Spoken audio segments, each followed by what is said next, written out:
नमस्कार दोस्तों। जैसे हम बात कर रहे थे मेड इन पंजाब मुहिम की कि अपने लिए सब कुछ यहीं पैदा करना चाहिए ताकि आदान प्रदान कम से कम हो, व्यापार जो है बाहर के स्टेट से दूसरे देशों से कम हो, तो अपनी ज़रूरतें खुद पैदा हो, किसान आत्मनिर्भर हो और लोगों को भी जो अच्छी चीज़ लोकल मिले। तो अभी जो टाइम चल रहा है, अभी सभी तरह के लगभग पौधे जो हैं, फलदार पौधे लगाने का टाइम चल रहा है, पतझड़ के कुछ पौधे छोड़ के। तो नींबू जाति के पौधे लगाने के लिए ये बहुत सही समय है। पंजाब में जैसे सबसे ज़्यादा जो एरिया है वो नींबू जाति जो है, सिट्रस है, उसी के अंडर में है वो बागवानी में, और उसमें भी लगभग 99% किन्नू ही है। तो किन्नू के 2 सिटर स्टेट भी यहाँ बनी हुई हैं, एक फाजिलका डिस्ट्रिक्ट में अबोहर में और एक होशियारपुर में। सेंटर ऑफ एक्सीलेंस बने हुए हैं जहाँ अच्छी क्वालिटी के पौधे तैयार किए जाते हैं सरकारी नर्सरियों में। तो वहाँ पे वैक्सीन ग्रेडिंग का सिस्टम लगा हुआ है, पैकेजिंग है, फार्मर जो हैं बहुत सारे सैकड़े फार्मर जुड़े हुए हैं, हज़ारों फार्मर जुड़े होंगे। लेकिन अगर आप देखें तो किन्नू की शेल्फ़ लाइफ उतनी लंबी नहीं है, जल्दी कंज्यूम हो जाता है। और आम मार्केट में आपका दिसंबर के एंड से आप मान लीजिए शुरू हो जाता है और 15 फरवरी तक 2 महीने के करीब किन्नू जो है वो मार्केट में रहता है, क्योंकि जब हार्वेस्ट होता है तभी आता है। तो पंजाब सरकार ने पिछले साल जैसे बहुत बम्पर क्रॉप हुई थी तो प्राइस जो है वो गिर गए, डिमांड सप्लाई किसान के बारे, तो ये रूल आना लाजमी होता है। तो पंजाब सरकार ने किया था कि किन्नू जो है वो स्कूलों में मिड डे मील में दिया जाएगा बच्चों को। अगर वो लास्ट में आया तो इस साल हो सकता है कि अच्छा उसका रिज़ल्ट आए। लेकिन दूसरा जिसके बाद किन्नू के बाद आता है वो कुछ जगह अभी डेज़ी लग रहा है और कुछ जगह पे नींबू लगे हुए हैं, लेकिन बहुत कम है। होशियारपुर की कंडी एरिया में तो गलगल वगैरह कुदरती तौर पे काफ़ी है। लेकिन एक नींबू जाति का जो फल है वो पंजाब में बिल्कुल ही नहीं होता। मैंने आज तक नहीं देखा कि किसी ने बाग लगाया हो, इक्का दुक्का किसी ने शौक के लिए लगाया तो अलग बात है। तो आज हम बात करेंगे मौसम्मी की। तो किसान कुछ भी बीजता है अपने फ़ायदे के लिए ही बीजता है। वो बीज लेता है, सरकार की तरफ से सब्सिडी मिलती है, यूनिवर्सिटी डिपार्टमेंट की तरफ से ट्रेनिंग मिलती है कि ये लगाओ, इतनी कमाई हो जाएगी, फसली विविधता लेके आओ, क्रॉप डिवर्सिफिकेशन लेके आओ, पानी ख़त्म हो रहा है, ये हो रहा है, वो हो रहा है, सब कुछ चलता रहता है। तो मार्केट में जब बारी आती है इसको सेल करने की तो सबके हाथ खड़े हो जाते हैं। पंजाबी में कहते हैं वे तोते उड़ जाते हैं और फार्मर फिर से जो है उसी डिस्ट्रेस में चला जाता है।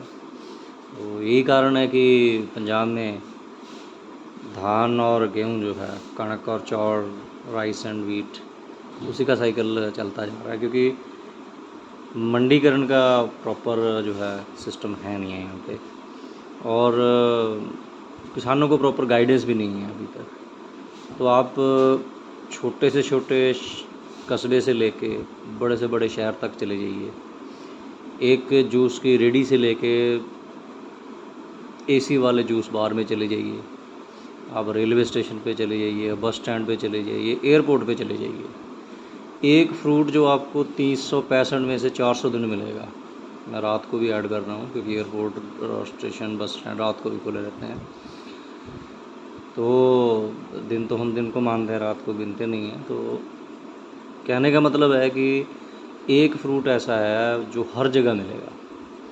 आप किसी भी कोने में चले जाओ, किसी भी लोकेलिटी में चले जाओ आप, तो आपको मौसम्मी मिलेगी जिसका जूस सब लोग पीते हैं। ये पहला फल है। इससे पहले हमने अनार के बारे में बताया था कि अनार सब जगह मिलता है। तो जूस की रेडी भी आपको मेन 3 फ्रूट जो हैं वो मिलेंगे।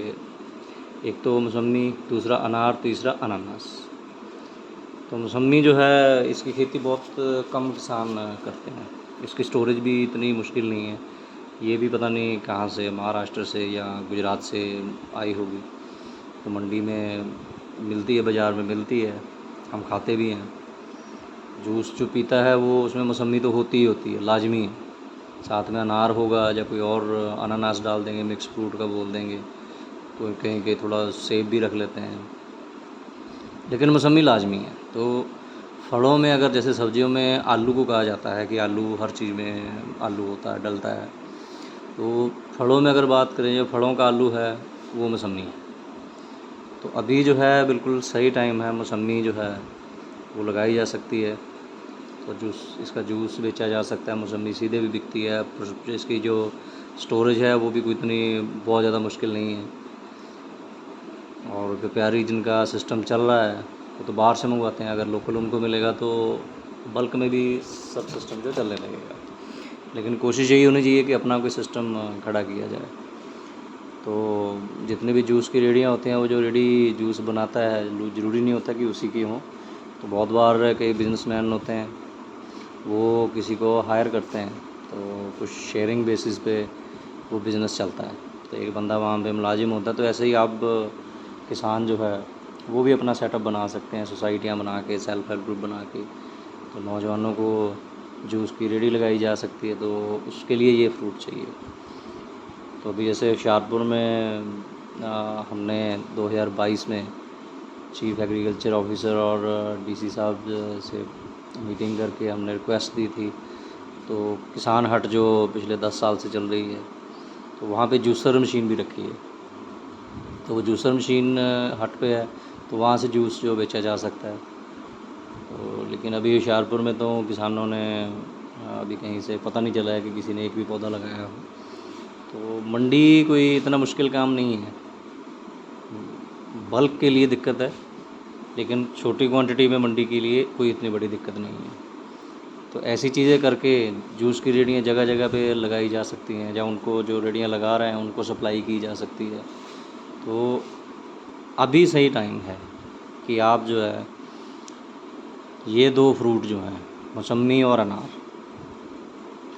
और लगाने कैसे हैं कि किसान को ये रहता है कि फल के नीचे आ जाएगा मौसम्मी, 3-4 साल बाद फल देना शुरू करेगी, 5 साल बाद इसमें से पैदावार आने लगेगी, तो इतने साल वेट करना पड़ेगा। तो बेस्ट इसका यही है कि जैसे पीएयू में भी जो इंटीग्रेटेड फार्म का मॉडल है, उसके साइड में करौंदा और गलगल की मतलब नींबू जाति के पौधे लगाए हुए हैं फेंसिंग के लिए।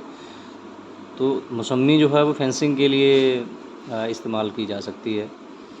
तो मौसम्मी लगाइए, 15 फीट पे आप मान के चलिए कि 2 पौधे लगा दीजिए, 20 फीट पे लगा लीजिए। बीच में अनार लगाइए, बीच में करौंदा लगाइए, करौंदे को आप काट छाँट करके नीचे रहने दीजिए। तो ये आपके एक जैव फेंस जो है वो बन जाएगी। या अगर बाग भी लगाना है तो मिक्स बाग में आप मौसम्मी के पौधे लगाइए।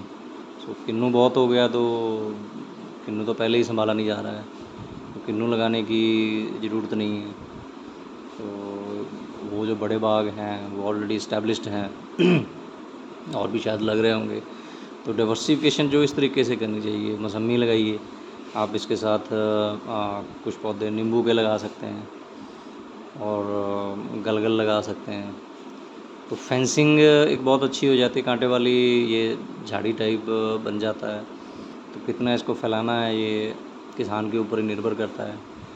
तो अगर लग रहा है कि ज़मीन इसके नीचे आ जाएगी, कि आपका गेहूँ और धान की पैदावार कम हो जाएगी, तो इसके नीचे आप हल्दी और अदरक जो है वो आसानी से लगा सकते हो। तो ऐसे जो फल हैं वो किसानों को लगाने चाहिए। तो इसके लिए कोई पीएचडी करने की ज़रूरत नहीं है। जब भी आप घर से निकलते हो तो आसपास देखो, किसान भी जूस पीते होंगे, और उसमें गारंटी है कि मौसम्मी का ही जूस पीते होंगे। मिक्स जूस में भी मौसम्मी होती है, more than 50% मौसम्मी होती है, क्योंकि बाकी फलों से ये सस्ती रहती है। तो अभी आप सरकारी नर्सरियाँ जो है वहाँ पे पता करें, मौसम्मी के अच्छे पौधे लेके इनको लगाना शुरू करें। धन्यवाद।